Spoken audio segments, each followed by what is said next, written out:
Olá, eu sou Oswaldo Rodrigues, sou psicólogo, terapeuta de casais e terapeuta sexual do Impassex, o Instituto Paulista de Sexualidade.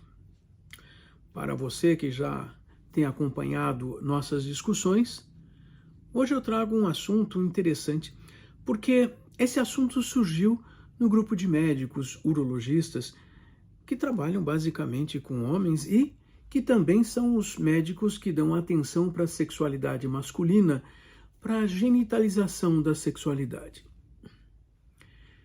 O interesse veio pela publicação de um editorial.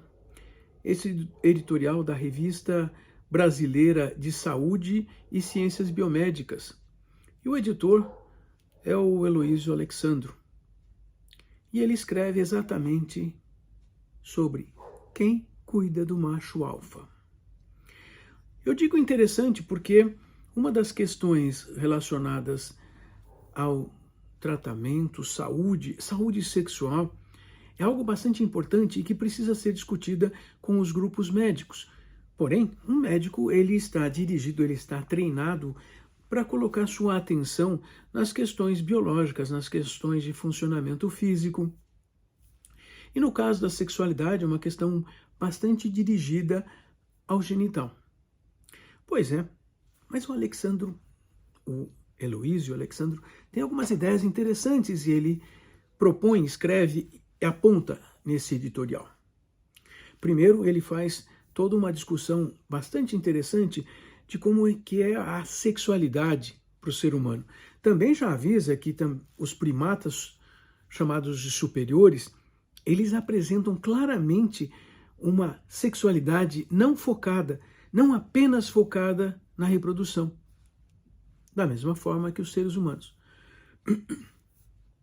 Mas o interessante é reconceituando a sexualidade como uma parte muito importante do ser humano, do indivíduo, e até mesmo sendo colocada como uma necessidade básica.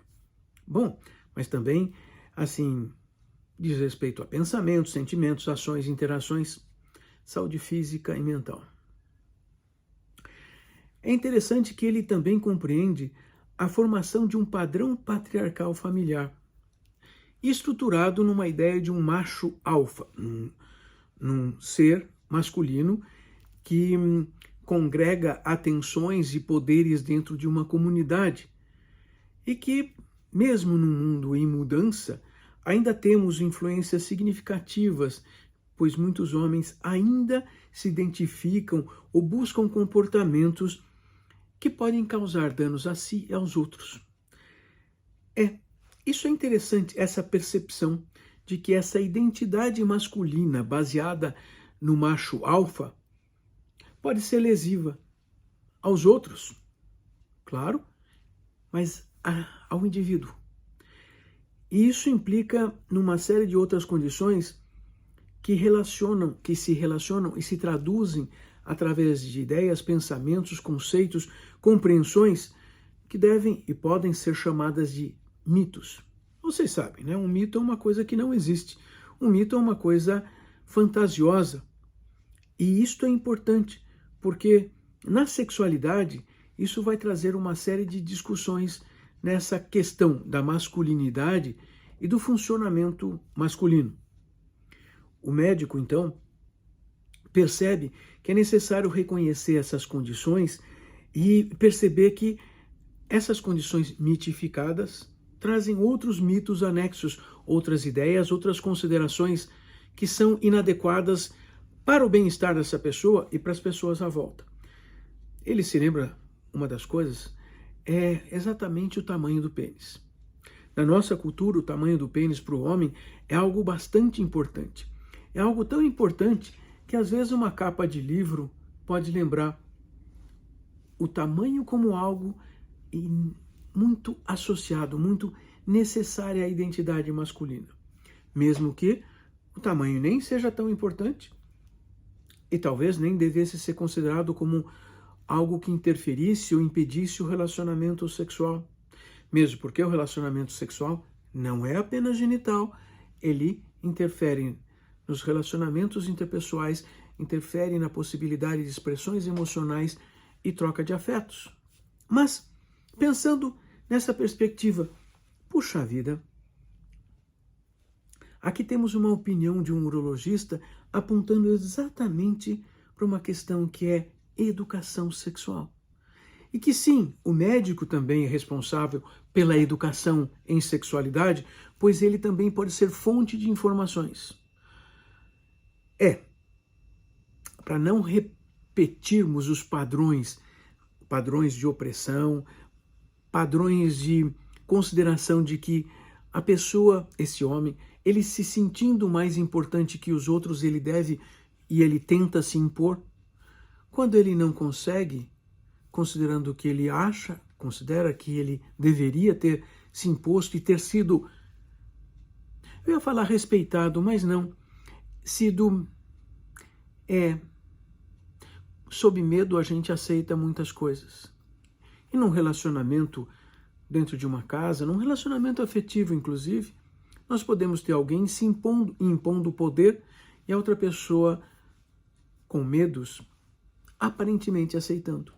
Pois é, mas uma das questões é, e se esse imaginário do macho alfa agir contra esse mesmo macho? Ou seja, ele começar a perceber prejuízos.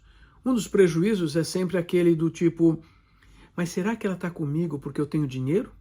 Porque eu sou poderoso? Se tornam problemas complicados, porque na hora da necessidade do funcionamento sexual genital, essas preocupações, esses pensamentos, essas discussões internas sobre como é que é esse funcionamento no relacionamento, nós podemos ter problemas sexuais, perdas de ereção, não ereção, ejaculação rápida. E aí nós temos uma série de esforços que esse homem faz na busca de uma adequação, na busca de manter-se adequado. Numa sociedade em mudança, e a mudança está ocorrendo assim há alguns séculos, e principalmente nesse último século, nas últimas décadas, demonstrando que um indivíduo que busque se considerar ou busque se expressar como um alfa, como sendo mais importante que os outros, tem sido deixado de lado, mesmo porque todos os indivíduos na nossa cultura, nesse momento histórico, eles aprendem que têm direitos e que o outro não pode, não deve se impor simplesmente porque acha que tem mais poder, acha que pode mais. Com essa discussão, nós devemos terminar compreendendo que precisamos pensar muito e muito bem sobre como é que nós nos julgamos, nos compreendemos.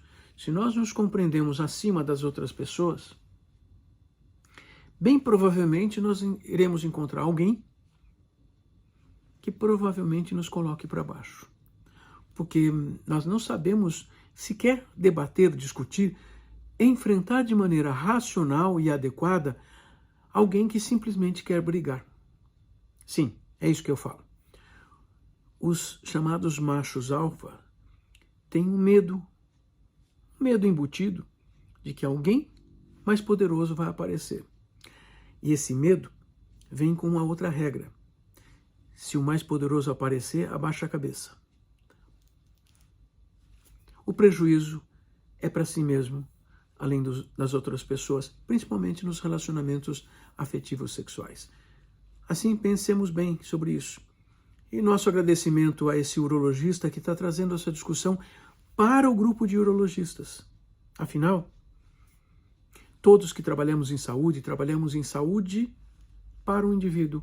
E saúde sexual é extremamente importante, porque ela condiz com necessidade de saúde física, saúde mental e saúde social. Vamos continuar discutindo essas coisas para o nosso bem-estar aumentar e a nossa possibilidade sexual se manifestar de maneira saudável, útil, importante, prazerosa. Eu sou Oswaldo Rodrigues e sempre convido vocês a seguirem todos nós do Instituto Paulista de Sexualidade, nas redes sociais, seja no Facebook, no YouTube, no Instagram, no Twitter. Puxa vida, vamos andando por aí, porque precisamos discutir sexualidade. Socializar a informação é extremamente importante para que nós não fiquemos com ideias cabulosas, ideias erradas, ideias mitificadas. Vamos em frente. Até mais.